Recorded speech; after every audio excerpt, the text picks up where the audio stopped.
單人房200蚊晚，你會唔會去住呢？今晚冇可以帶去邊度 ？Let's go！ 啟德郵輪碼頭外邊成堆屋，幾靚啊，好過晒我哋私家醫院啦，大佬。呢堆方艙2022年咧就起好咗噶啦，有2700幾個單位，會改造青年驛站。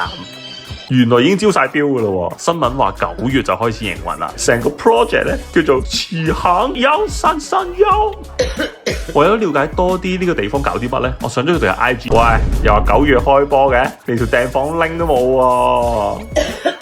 報道話咧會舉辦2個大型活動，包括連續2日嘅啟德青年文創區開幕禮同埋年中青年文創派對。每一個月咧又舉辦一次青年文創周。其實佢哋知唔知文創係乜嘢啊？我好好奇佢哋對文化創意產業嘅理解係點嘅咯。啲官方上咧就大概係咁樣同埋咁樣嘅。咁唔知吸唔吸引到廣大嘅藝術人士去呢個文創區嗰度表演大家嘅創作藝術呢？我淨係想象到呢度未來會有好多着晒制服嘅交流團啫。交流？什麼是交流啊？個步兵咁有1萬步樓梯就再行過啦，拜拜。